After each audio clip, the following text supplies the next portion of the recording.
They feel could just desired. watch this podcast because I feel like it's better than watching porn, to be honest, because porn's not even real. Yeah. And there is a lot of like perverted things.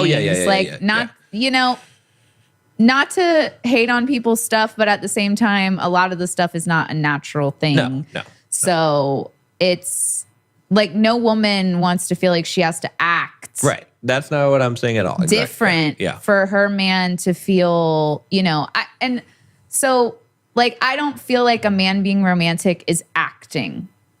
Right. Like you also married this woman. Right. And you love her. Right.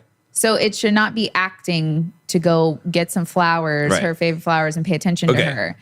So I hear what you're saying. And it's like, you shouldn't be acting to desire the man that you wanted the whole time. You just hit on the perfect point. But I think the way that you described it is better than women going to watch porn, to be honest. I guess if you can find some like normal people having sex or something, but I think it's better for women to hear how you described it, because again, it's kind of like telling a man like all these intricate, like find this needle in a haystack of being romantic. Right.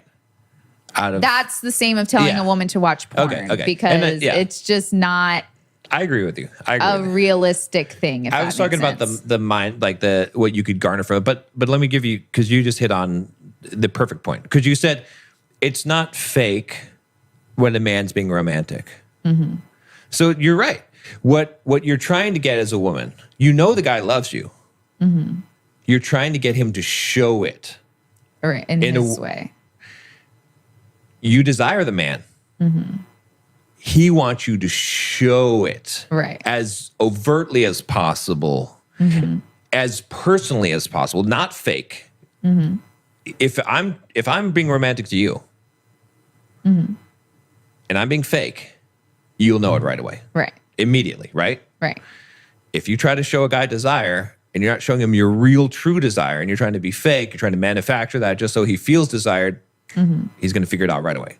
So that's why also the whole like pleasuring themselves, like that's why that is actually a turn on for a man, is because he wants to see what does your real desire look like, right? If there's no one looking, what does your desire look like? You know what I'm saying? It's like, what is...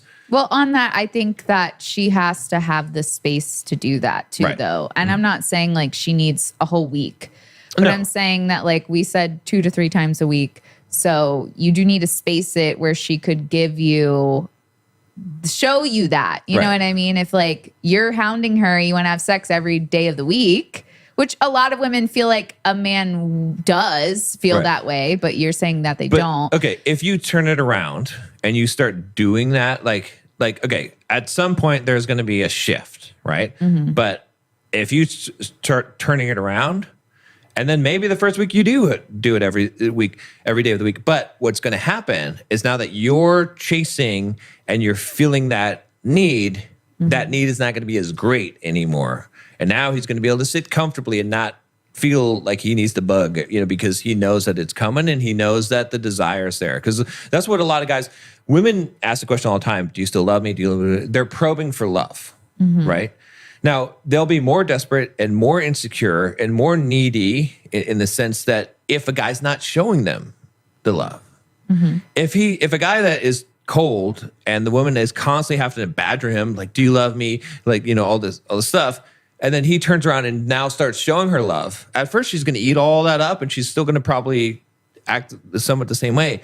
But then when she gets her fill of it and she realizes that this is real. Sees the consistency. Then she's going to start to, she's still going to ask every once in a while and stuff. But what I'm saying is it's the exact same thing. Like everything that you take for a man, you can take for a woman and vice versa. You just have to figure out what is the flip in the psychology that makes sense. And that's how you can really understand, because every single one of us, I truly believe this, we have everything within ourselves to know the opposite sex, because it's literally, we have the same types of desires and wants and needs, but a different version of them. And if we can understand our own, we can see that whatever that we're lacking or that we're wanting is exactly the same in the other part. So I agree. You just have to figure out how to flip it. And that's what I'm saying, is that's why, like what you said about when the guy's being romantic, is he being fake? Right. That's exactly the Well, point. it feels fake when the guy's like, what? I got you flowers. You don't like them. And so like the same could be for a woman who's, you know, doing the same thing, like pretending to be something. And if he doesn't respond, she's like, you don't, you know, what? Yeah. Like, It's like, it wasn't. I watched the porn you told me to watch and I did all the things. You know what I mean? Like that's the female equivalent. Yeah. That loses the whole thing. It's like true love, a true romantic gesture from a guy. It's in his heart already, but he's expressing it. Well, and you guys got to communicate. The same thing, like you communicate, and that's how he finds out the things to do to be romantic to you. And you got to communicate to know what he likes in the bedroom or pay attention to it or little things he says or whatever in those moments. Better than